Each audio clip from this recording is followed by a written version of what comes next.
Tapi bayarnya dari mana sih? Bayarnya dari Jerman kok. Oh bayarnya dari Jerman. Oh berarti harga bagus ya. Harga bagus Iya. lumayan. Tapi kamu expect nggak sih dari galon, terus udah gitu cuci mobil, OB, sekarang jualan 500.000.000. Ya,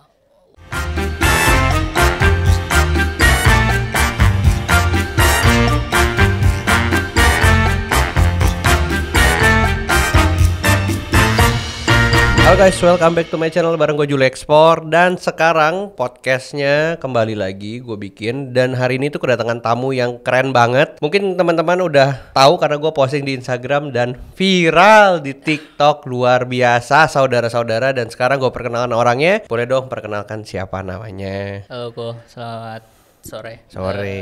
Perkenalkan nama saya Bagas dari Subang, Jawa Barat, umur 23 tahun sih. Umur 23 tahun, Subang, dan kemarin di konten TikTok gue viral ya. Alhamdulillah. 1 juta view ya. Instagram gimana? Instagram rame? Rame banget. Instagram rame, banyak yang DM gak? Banyak minta tutor malah. Terus cewek-cewek banyak yang DM gak? Ada beberapa. Ada beberapa langsung kayak, Mas boleh dong mas jalan bareng. Teman-teman langsung pada tahu dong. Tahu. Ada beberapa yang kayak nanya, lu kerja apa sih? Lu bisnis apa sih? Tapi kalau misalnya kemarin di TikTok itu kan ditulis kalau misalnya dulu backgroundnya bener-bener kayak ngerintis dari awal kan. Betul. Nah kalau boleh diceritain, kayak gue pengen denger dong full story-nya.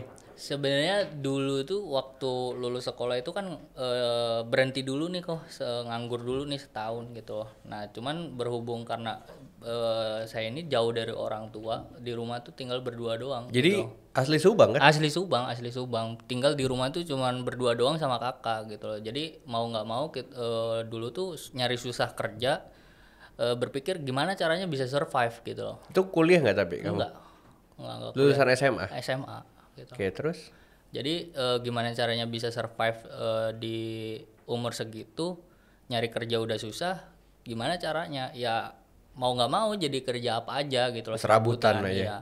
Jadi awal mula kerja tuh inget banget ya, galon itu, jualan galon. Itu kapan? 2000 berapa ya? 2019 kalau nggak salah. Oh, baru ya? Baru banget.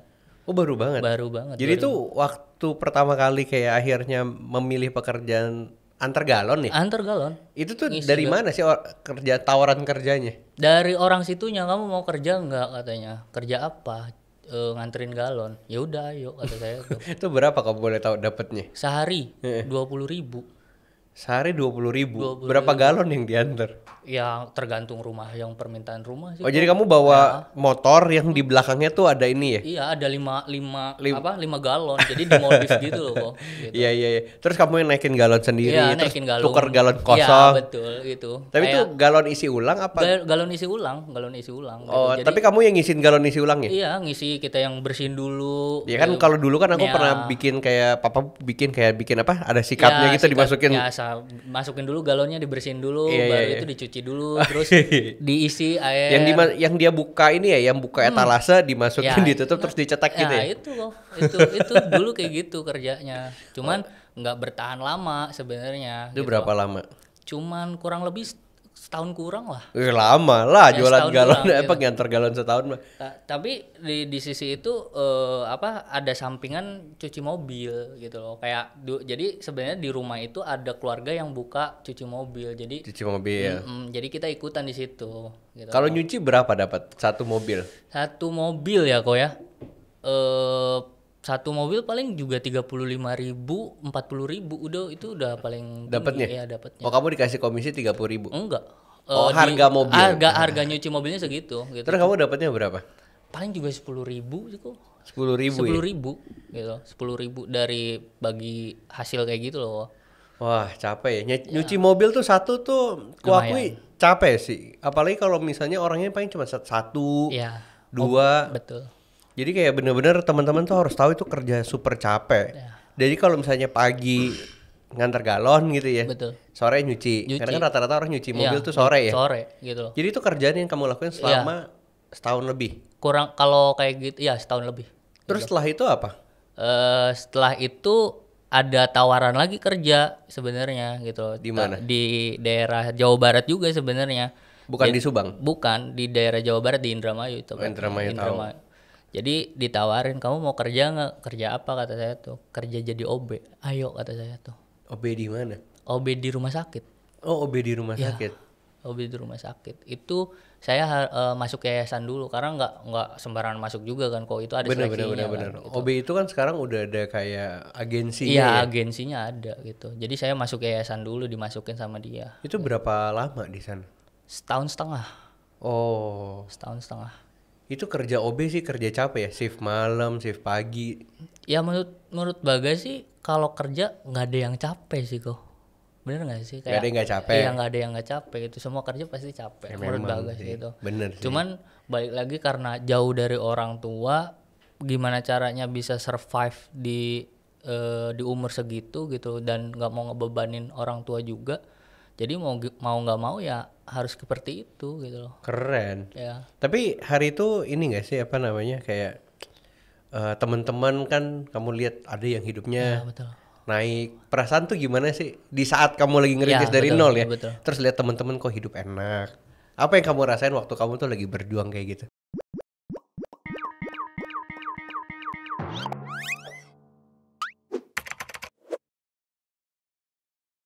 Sebenarnya kalau punya pikiran kayak gitu pasti semua orang pasti punya punya pemikiran gitu, cuman selintas doang. Cuman kayak kenapa ya orang lain kok kayak gitu, kayak Hidupnya lebih saya nggak bisa kayak gitu gitu loh. Kenapa gitu? Cuman berjalannya waktu tuh berpikir ya itu udah takdir mereka gitu. Ini Tiap orang takdir beda-beda saya. ya. Ya, ini takdir saya, mau nggak mau ya ini gitu. Ini jalannya dari Allah nih yang dikasih sama saya. Mau nggak mau harus jalanin Iya. nih. Saya mau gimana, mau marah tetap saja nggak bakal merubah apapun sebenarnya gitu. Tapi hebat loh, aku maksudnya salut dengan pembicaraanmu seperti ini karena semua orang yang ada di posisi itu nggak semua orang bisa mikir itu loh. Ya. Sering banget mereka akhirnya ujung-ujungnya adalah menyalahkan keadaan kayak, Ya betul. ya nggak kuliah sih, ya itu kan pakai privilege. Ya betul. Tapi kamu pernah ada kepikiran kayak gitu nggak sih? Kayak orang kaya itu pakai privilege, saya nggak punya privilege. Kamu ada pernah pikiran kayak gitu nggak? Ada, cuman selintas doang, tapi nggak selalu kayak seujun gitu sama orang. Ah dia mau punya privilege orang tua atau apa enggak. Saya berpikir ya itu rezekinya dia, bukan rezekinya saya. Jadi kamu harus kerja lebih keras aja dibanding Iya, mereka untuk betul. dapetin itu ya. Iya, betul. Nah yang kayak gini-gini ya sebenarnya bikin orang jadi maju. Kalau teman-teman yang mikirnya kayak privilege ujungnya mereka Iya, jadi betul. mungkin ini ya menjustifikasi kalau mereka tuh nggak bisa apa-apa kali Iya, ya. betul. Tapi akhirnya setelah kemarin gitu ya viral dan lain-lain kamu akhirnya menjadi seorang eksportir. Transisinya gimana sih setelah kamu kerja jadi OB tuh di rumah sakit tuh? Iya betul betul. Terus udah gitu gimana ceritanya bisa ujung-ujungnya sekarang dia jadi eksportir? Sebenarnya bingung juga sih kok kalau kalau dijelasin. Cuman cerita singkatnya kayak tahu Ko Julio sebenarnya dari Instagram, postingan Instagram awal mula Ko Julio ngebentuk bisa ekspor sampai segede sekarang gitu loh. Dan kebetulan juga ada orang yang sering posting kayak ekspor kayak gimana, jadi ikut tertarik apa sih itu ekspor gitu loh. Jadi kayak dari saya tuh kayak orang desa, apa sih ekspor tuh gitu loh, di desa tuh apa gitu loh, gimana caranya, itu sih kok yang lebih Kamu penasaran ya? penasaran. Tapi nggak kepikiran kalau misalnya apa kayak oh ekspor kan bisnisnya gede. Ya. Gimana ya saya ya emang saya bisa. Kadang-kadang orang mikirnya kan gitu ya kayak Ya mikirnya gitu. ini kan bisnis internasional. Ini kan biasa dimainin sama orang-orang besar. Terus sampai akhirnya kamu berani untuk masuk dan belajar itu aja udah harus ngelawan paradigma kayak gitu kan. Terus hari itu apa yang kamu pikir sampai ujung-ujungnya kayak coba deh. Kayak berpikir tuh ya belajar apa salahnya, kok nggak ada yang salah menurut Bagas gitu. Kayak orang lain bisa, kenapa saya nggak bisa gitu. Ini saya udah dikasih jalannya, saya udah dikasih tempatnya, ya tinggal dibalik lagi sama diri sendiri mau belajar atau enggak. Menurut saya kalau Bagas itu emang lebih senang belajar di bukan materi gitu, bukan materinya. Ketika dapat materi langsung terjun gitu. Jadi 70% tuh benar-benar di lapangan gitu loh. Tapi abis itu kamu nggak lihat bisa ekspor, kamu masuk terus kamu turun ke lapangan. Pertama kali nih aku penasaran nih. Pertama kali yang kamu lakukan tuh apa sih? Pertama kali? Iya, pertama kali nih habis belajar materi terus begitu kan ada guideline-nya tuh. Iya betul. Terus apa yang kamu lakuin pertama kali? Ya pertama kali cari supplier. Saya mau belajar produk yang apa yang saya Tapi kamu tuh kirim. masih kerja nggak? Udah enggak. Itu kan setahun setengah.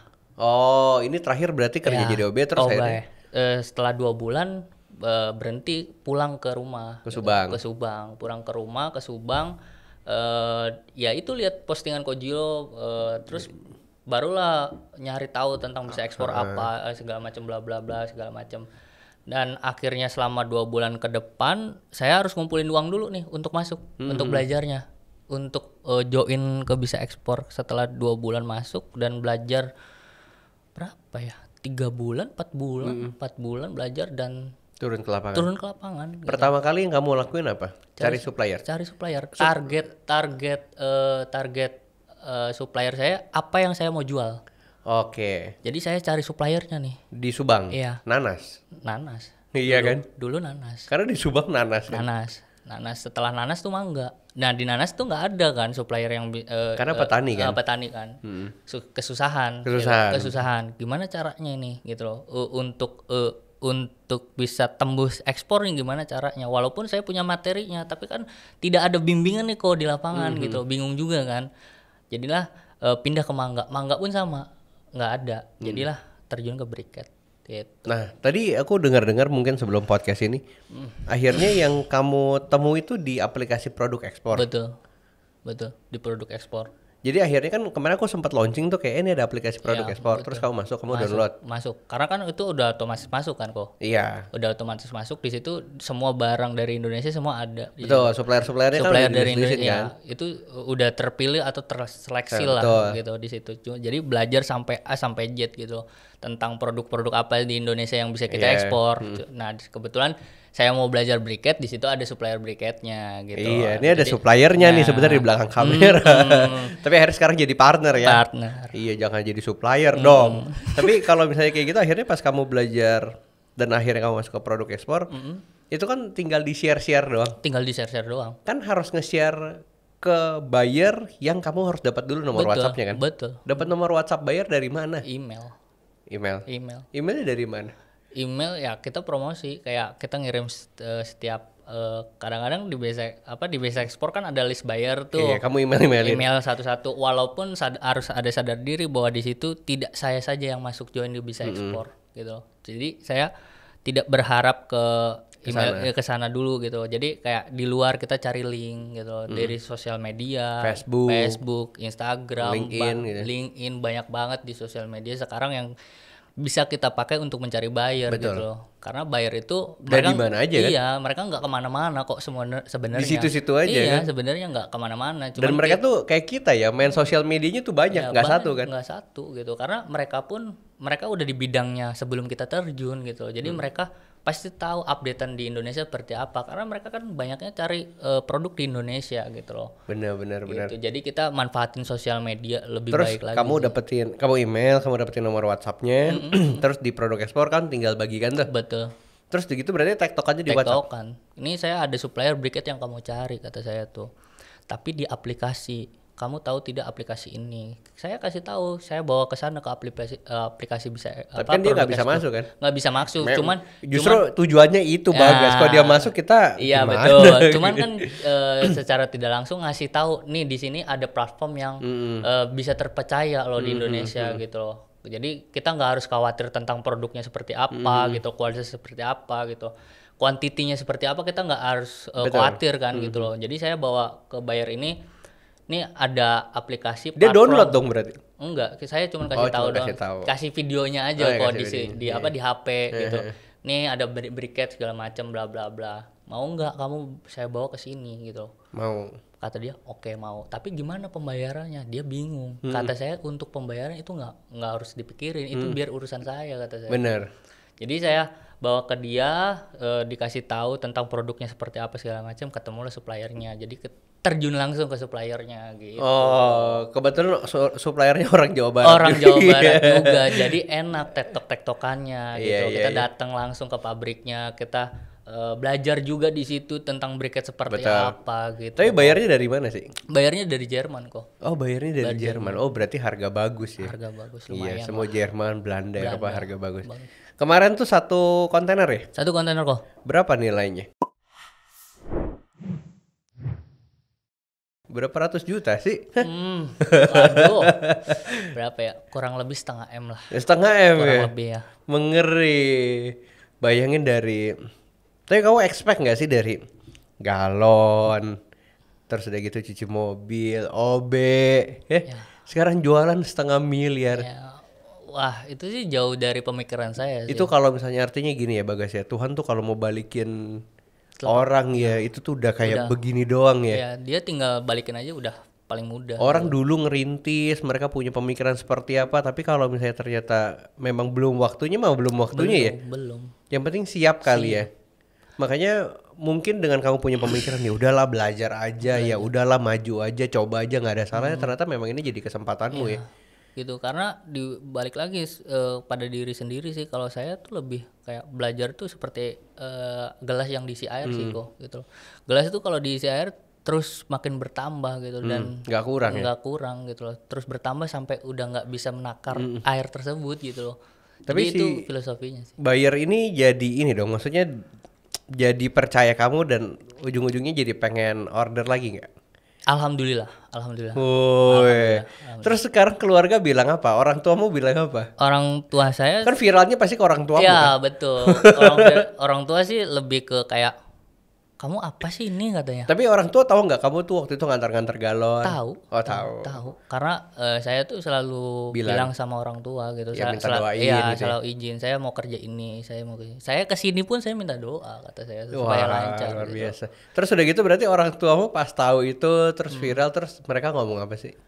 Kok kamu bisa gitu loh. Bisa kayak gitu, belajar dari mana gitu. Ini apa segala macam. Tahu dari mana? Karena itu jauh dari pemikiran mereka. Jauh karena saya kan di ibu tuh dibilang kayak gimana ya, nakal juga enggak, malas juga enggak sebenarnya. Cuman kenapa bisa gitu ya, namanya juga proses kata saya tuh, pembelajaran, pendewasaan lah kata saya tuh, semua juga butuh proses kata saya. Tapi gitu. setelah maksudnya kamu udah di titik ini, dulu mungkin waktu kamu kerja kayak dari ngerintis, dari galon, OB dan lain-lain. Mungkin hari itu aku pernah di posisi itu ya, maksudnya benar-benar mulai dari nol. Betul. Kadang-kadang hari itu tuh kita nggak punya mimpi ya, jadi kayak udahlah jalanin aja, di depan mata apa yang bisa dikerjain dikerjain ya. Kerjain. Tapi setelah kamu udah ngeliat ternyata bisa loh. Mimpinya muncul nggak sih? Jadi punya mimpi nggak sih? Punya. Nah sekarang kalau aku pengen tahu, kalau boleh sharing, sekarang mimpimu tuh apa sih? Mimpi saya menyerap banyak SDM di Jawa Barat sih, minimal Subang itu. Karena balik lagi yang saya tuh dulu waktu kenal bisa ekspor, kontennya Kojilo tuh sampai Z saya tontonin semua, apalagi postingan di Instagram gitu. Apalagi dulu konten yang paling saya senang tuh ABCD gitu tuh. Jadi apapun di situ bisa jadi cuan kalau diekspor kan gitu. Jadi dulu tuh nontonin produk-produk apa sih yang bermanfaat, bisa diekspor atau bisa tembus ke luar negeri. Jadi di situ. Jadi lihat di sekitar di daerah sendiri tuh banyak banget sih sebenarnya kalau kitanya mau terjun ke lapangan untuk membantu kayak UMKM, UKM kayak gitu, sebenarnya bisa diekspor gitu. Ya, berarti nanti kalian nanti yang datang dari Subang hari ini nanti bantu aku ya. Kita ada kerjaan project baru namanya Desa Ekspor ya. Gas. Aku lagi ngerjain project-project untuk ngebantuin petani-petani. Jadi kalau misalnya ini buat informasi kamu aja ya. Jadi sebenarnya Desa Ekspor itu aku tuh tujukan untuk anak-anak petani. Kenapa anak-anak petani? Sebenarnya gini, kan petani-petani di Indonesia itu tuh umurnya 55 sampai 65 tahun. Betul. 95% itu di umur segitu. Iya, betul. Kalau mereka pensiun, anak-anaknya nggak ada yang mau jadi bertani karena orang tuanya bilang nggak usah jadi petani, susah. Kalau kayak gitu ya, ketika nanti mereka retired pensiun terus anak-anaknya nggak mau jadi petani, terus kita mau makan apa semuanya? Betul. Nggak ada supply kan. Makanya aku lagi kayak pengen ngasih harapan dan mimpi ke anak-anak petani kayak jadi petani itu bisa sukses karena produknya nggak cuma dijual ke pengepul tapi kita juga keluar negeri. Nanti bantuin ya. Ini kita lagi ongoing, mungkin bulan depan baru jalan. Tapi mimpimu yang saat ini muncul untuk bantuin SDM itu mungkin karena kamu ngalamin hidup susah kali betul kok. Karena dulu kita nyari kerja susah gitu. Sekarang kita bisa membuka lapangan kerja banyak. Wow, keren. Dengan apa ya, dengan adanya kita di lingkungan mereka gitu loh. Karena kita yang udah tahu pasar internasional, kenapa kita nggak bantu mereka gitu loh, daripada boleh bermain di lokal. Kalau di lokal sudah memenuhi, udah tercukupi, baru kita diekspor gitu loh. Ya kalau Kita belum bantu, mah jangan lah ya. gitu loh. Kalau sudah mencukupi di dalam negeri, baru kita ekspor, Tapi kita bantu. pernah nggak sih di Subang? Kamu kan tinggal di Subang ya? Iya, Kalau betul, aku sih waktu ke sana Betul. pas lagi panen nanas, Iya. mereka tuh nanasnya dibuang, Dibuang. terus dibakar karena harga nanasnya tuh turun. Ya, turun. Jadi kayak Ko Julio sering bahas yang kata putaran itu ya, ekosistem itu sebenarnya di situ sih kok. Karena dulu juga di buah juga saya sebenarnya pernah kerja gitu loh, kayak di mangga dulu jadi pengepul apa segala macam, datang ke pengepul. Di pengepul tuh di Tangerang, di sini di Jadi kamu jadi petaninya, terus kamu kirim ke pengepul Tangerang. Iya, pernah dulu sama Om ikut sebelum ya, sebenarnya udah mulai ngerintis ekspor, cuman belum ekspor tuh. Jadi selingannya itu gitu loh. Jadi Om tuh punya petani mangga gitu. Jadi saya ikut di situ gitu loh, belajar mangga kayak gimana apa segala macam. Jualnya ke pengepul doang. Pengepul gitu. Ya kayak Ko Julio bilang, pengepul sehari menerima 5 ton. Sedangkan panen raya itu kan bisa lebih dari 50 ton kayak gitu segala macam bla bla bla. Iya. Itu yang harus dibentuk sih kok. Harganya langsung drop ya? Itu yang sebenarnya itu yang merusak harga mereka sebenarnya. Harga APP awalnya saja udah lebih dari segitu gitu loh. Sedangkan harga jualnya rendah gitu loh. Paling juga naik 100 perak, 200 perak sih. Tapi mungkin karena kamu yang hidup dekat dengan petani. Ya, betul. Pengen tahu dong, maksudnya gimana sih perasaannya ketika harganya gedrop? Kalau sekarang kan aku nonton di berita nih. Betul. Cuman kayak wah petani kasihan segala macam. Tapi di lapangan aslinya tuh mereka tuh kondisinya gimana kalau mereka tahu harga tiba-tiba di bawah harga pasar? Ya, Stres. ya dibilang stres, pasti stres lah kok. Karena kan harga modal untuk ngebentuk buah tersebut kan tidaklah sedikit lah gitu loh. Terus juga ketika barang sudah dipanen, kita berharap dengan harga mungkin nggak harga tinggi, tapi harga bagus lah untuk mereka. Terus tiba-tiba datang ke pengepul, harganya drop. Ya mau nggak mau kita udah datang ke sana. Jual. Kita udah sampai di tempat, barang kita nggak mungkin kita diamin, pasti itu kan busuk gitu, nggak mungkin juga. Ya mau nggak mau kita terima harga segitu gitu. Sedih ya? Ya sedih pasti gitu. Kita jadi pulang kayak wah, ya mau gimana lagi gitu sih kok Iya sih, perasaannya. bener sih. Apalagi kamu dari Subang bawa ke pengepul di Tangerang, dibeli dengan harga di bawah pasar. Ya. Pulang bukannya happy, seneng, mungkin di perjalanan nangis kali ya. Kayak mikir, ngapain saya kalau nanam mangga kalau harganya segini ya? Bener sih, Gitu. bener, ngapain gua nanam terus gua jual ya? Iya gitu. Tapi kan ya itulah namanya seni kok. Seninya jadi petani ya begitu gitu.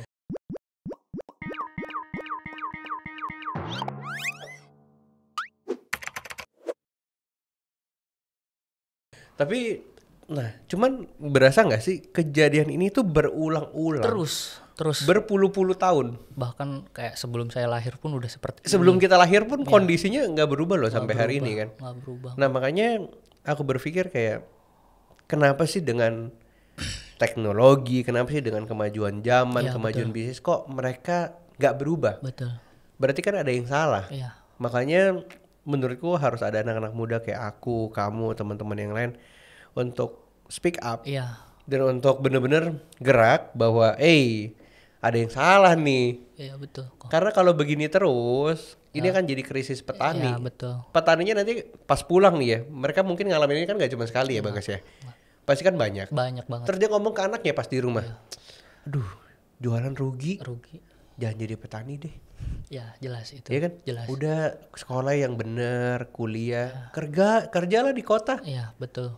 Lah kalau kayak gitu nanti ujung-ujungnya pas petaninya udah nggak mau jadi petani, anaknya nggak jadi petani, terus udah gitu siapa yang mau kerja? Ya nggak ada. Kamu pernah dapat nih, aku kasih kamu informasi ya, karena aku kemarin ngobrol dengan beberapa teman. Katanya kalau negara-negara di dunia ini perang, Ya betul. Indonesia menutup diri untuk tidak berbisnis dengan siapapun, terus kita nggak ada pasokan pangan, katanya pangan di Indonesia cuma cukup 10 hari untuk masyarakat Indonesia bertahan hidup dan sisanya meninggal semuanya. Bayangin, jadi kalau misalnya Indonesia diembargo nih, kita semua itu cuma punya waktu 10 hari untuk bertahan hidup. Bisa survive ya. Untuk bisa survive, sisanya mati, kan kasihan. Kasihan.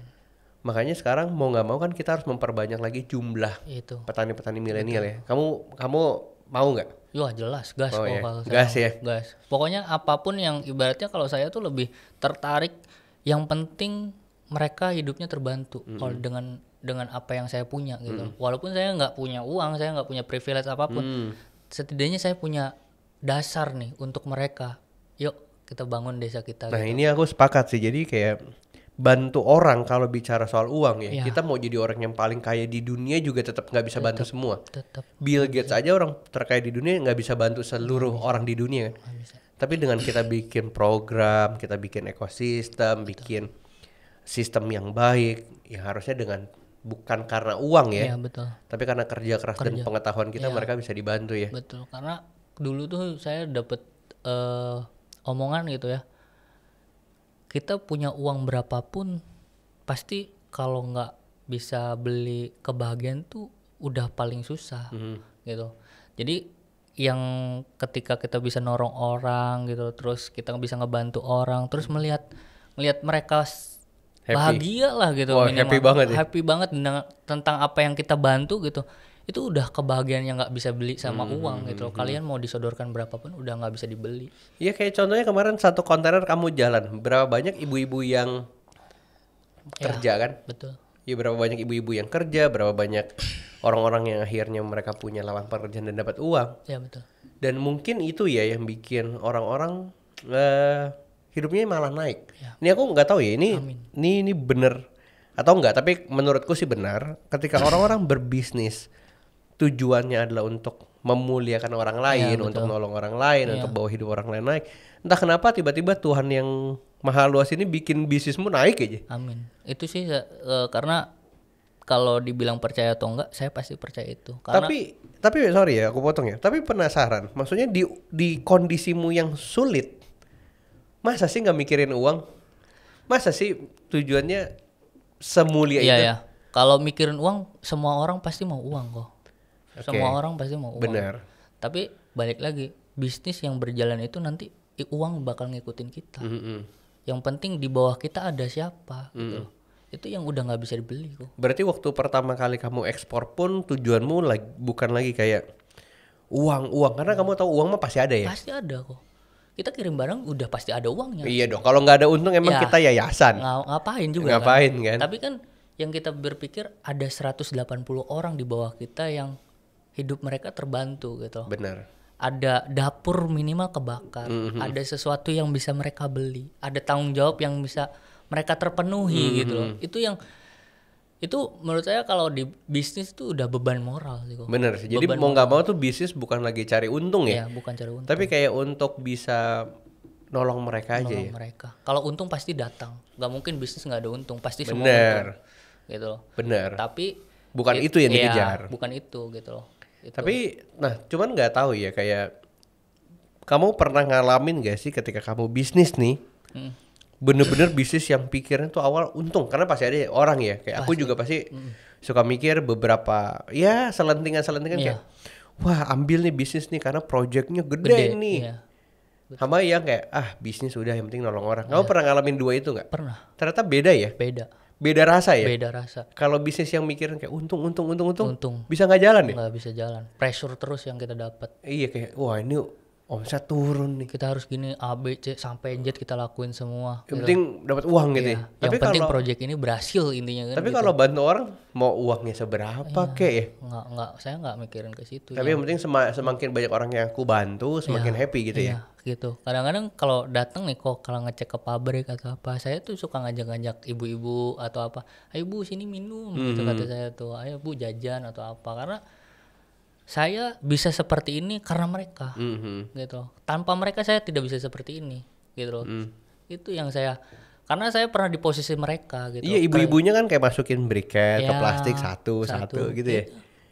Gitu. Kau pernah ngerasain momen itu ya? Maksudnya ya bukan sebagai tukang packing briket, tapi minimal orang-orang yang ngerintis dari nol ya? Iya, tapi saya kalau ke pabrik tuh ya ikut juga, packing ikut. Jadi saya tahu sampai Z-nya tentang briket gitu. Jadi kayak making kayak gimana, ukurannya berapa, segala macam saya tahu gitu. Karena saya ikutan juga ngobrol sama ibu-ibu. Jadi kayak mereka itu tidak segan sama saya gitu. Walaupun saya yang order atau apa, jangan anggapin saya bosnya. Iya gitu. Anggap saya orang biasa, saya bukan orang siapa-siapa kok gitu kata saya. Tapi kamu ada rencana nggak sih untuk misalnya kayak ke depan mau jadi kayak apa, terus udah gitu Ada. mau bisnis sebesar apa, jadi kayak gimana? Sekarang tuh planmu kayak gimana sih? Ada banyak banget sih kok kalau untuk plan-plan mantap. Saya gabung sama yang di Jawa Barat yang supplier ini saya sekarang, karena kita bakal nanti ke depannya bakal ada banyak banget gebrakan baru dan inovasi baru untuk di Jawa Barat gitu. Karena Keren. balik lagi kita harus bener-bener aware sama lingkungan kita sendiri gitu loh. Kalau kita nggak aware, siapa lagi yang aware gitu loh. Bener, maksudnya kayak kamu lahir tinggal sampai gede di Jawa Barat ya artinya memang ada tujuan hidupmu yang untuk kamu lakukan di Jawa Barat kan? ada. Ya bukan di Jawa Timur ya, karena kamu ditempatkan di situ ya, mendingan itu dulu kan? Karena yang terdekat dulu lah, ngapain harus jauh dulu. Bener, maksudnya banyak saudara-saudara tetangga yang butuh makan, yang butuh support ya bantu itu dulu ya. Tapi kamu sekarang ada target dalam nilai kontainer atau misalnya jumlah kontainer nggak, kayak sebulan gua harus nih berapa kontainer, target gitu ada nggak? Target Karena ya. buyer banyak loh. Ya betul, bayar pasti banyak. Yang Nggak approach banyak nih ya. banyak, alhamdulillah. Cuman target sih, ya saya nggak muluk-muluk lah. Paling juga sebulan 5 atau 3 sebulan. Itu yang saya pengen gitu ya. Karena ketika 3 atau 5 bulan saya per kontainer, ada beberapa orang lagi yang masuk yang saya bisa bantu gitu. Itu yang saya kejar sebenarnya. Bukan nilai kontainernya ya kok ya, tapi nilai orang yang masuk ke kitanya gitu untuk kerja kayak gitu. Karena kan nggak mungkin juga kita kerja 5 kontainer dalam sebulan setengah gitu. Memperkerjakan 180 orang itu kan kasihan juga. Bener. Mereka juga manusia gitu. Jadi paling juga saya menarik orang gitu loh. Gitu sih. Tapi kamu ada rencana atau target untuk ekspansi ke produk lain nggak? Ada banyak banget dari Banyak Jawa banget ya? Barat, banyak banget.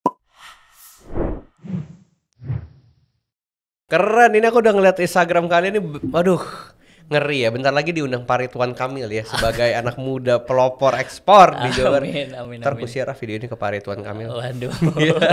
Tapi kalau misalnya nih ya, kayak aku pengen nanya, buat kamu sendiri, kayak saat ini kan kayak pabrik itu kan masih kerja sama dengan pabrik. Betul. Kamu kepikiran gak sih untuk punya pabrik atau punya apa ya bilangnya ya, tempat produksi sendiri gitu-gitu? Pengen.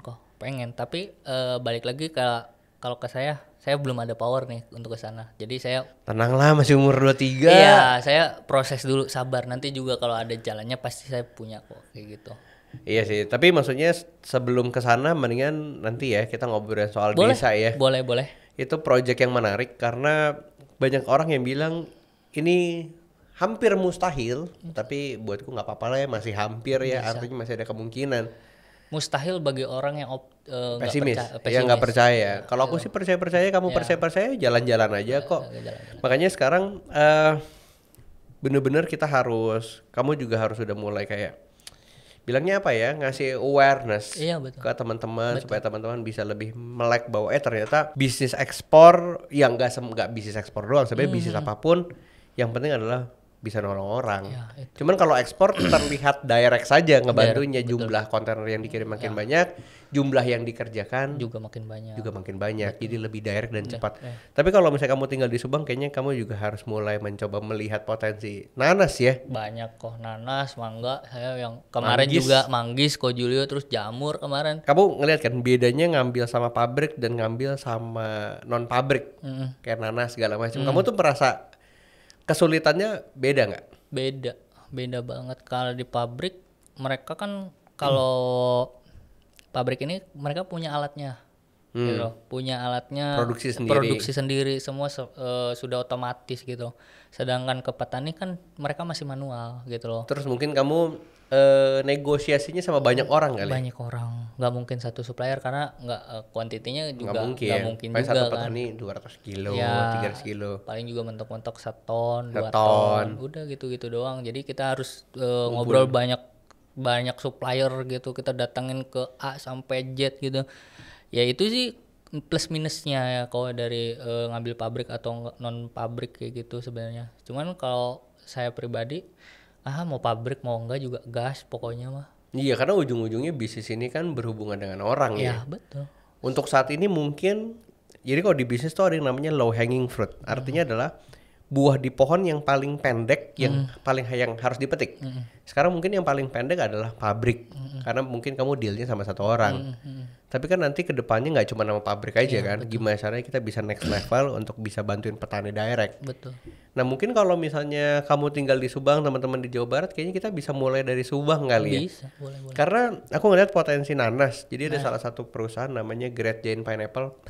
Supplier nanas terbesar nomor 3 di dunia dari Indonesia. Sedangkan nanasnya nanas Lampung.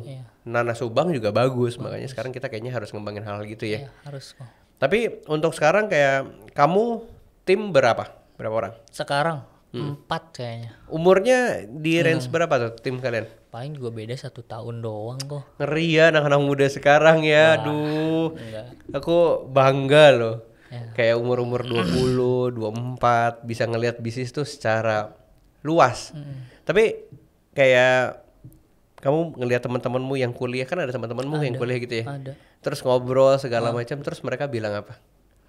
Kok bisa gitu ya? Kok bisa gitu, belajarnya gimana sih gitu loh. Ya tinggal belajar aja. Tapi akhirnya kamu berpikir kayak ternyata Tuhan tuh kalau misalnya mau naikin derajat orang tuh mau kuliah nggak kuliah, kalau dia mau naikin mah naikin aja ya. Iya, dia nggak memandang siapapun itu orang, siapapun dia backgroundnya seperti apapun dia nggak peduli. Aku keren loh di podcast ini kayak terinspirasi ya luar biasa mulai dari. Wah malah saya terinspirasi sama Ko Juli juga. Mana aku nih yang akhirnya. Saya tuh dulu tuh pernah ngomong gini, kapan ya bisa ketemu Ko Juli? Aduh. Sumpah saya nggak bohong. Kalau kayak kamu gitu. Gini aku pengen lah kita nanti kayak garap bareng, pekerjaan bareng. Dulu saya nontonin Ko Jilio di YouTube sampai Z, mau di YouTube siapapun sampai Ko Jilio nangis gara-gara orang tua Ko Jilio di tangga kayak gitu. Saya ibaratnya orang yang bisa besar ini juga masih di belakangnya ada proses yang lama gitu. Kenapa saya harus berhenti di tengah jalan ketika kita kayak gagal gitu loh. Bener sih. Gitu. Jadi ya saya udah nggak peduli lah mau berhasil atau enggak, gas lah pokoknya mah. Udah pokoknya yang penting jalan dulu aja gitu. Wow, luar biasa, keren banget. Aku terinspirasi. Tepuk tangan dong semuanya.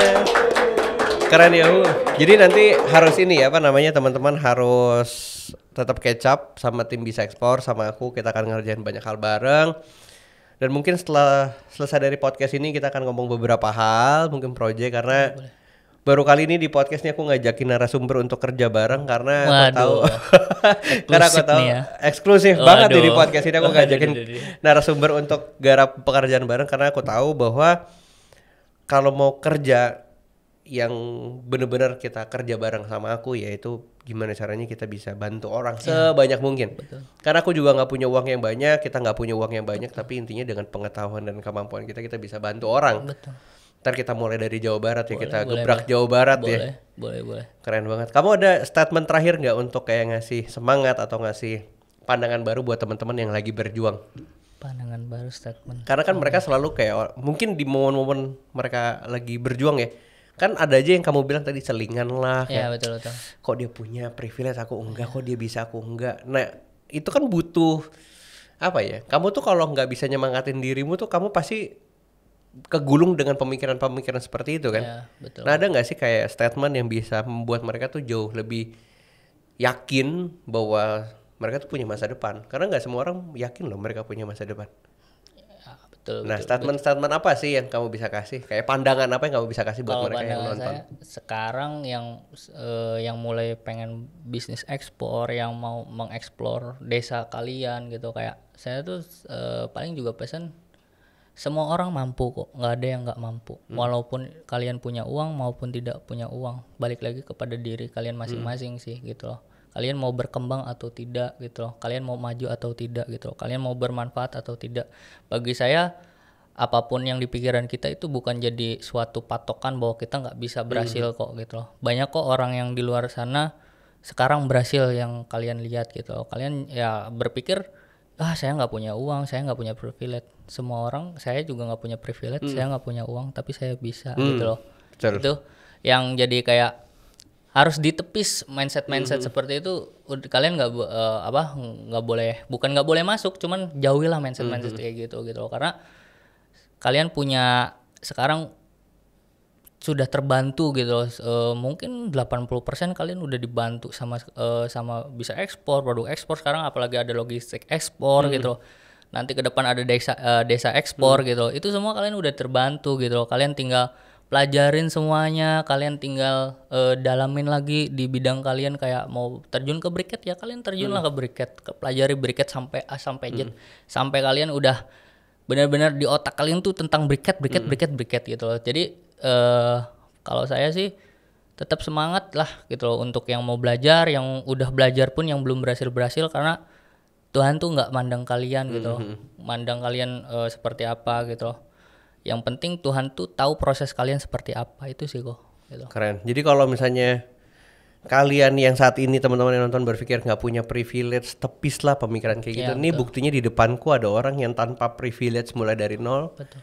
Mungkin teman-teman yang nonton berpikir hidup susah, ada nggak yang hidupnya ngangkat tukang jadi galon nih setiap hari selama setahun, cuci mobil selama setahun, kayak ada nggak sih yang maksudnya bener-bener mulai dari serendah itu kan. Betul. Ini ada bukti tanpa privilege, tanpa pendidikan yang tinggi, bukan siapa-siapa, from nobody nih, sampai akhirnya jadi kayak sekarang. Ngirim kemarin total hampir 500 miliar, ngeri sekali.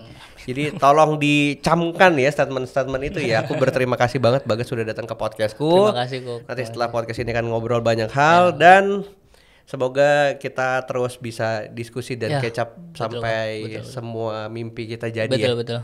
Itu ya Bagas ya. Betul. Kayak mimpi Ko Julio itu pasti saya support terus. Wah, terima kasih Bagas. Wah, keren lah kok. Oke, deal dulu dong. Deal.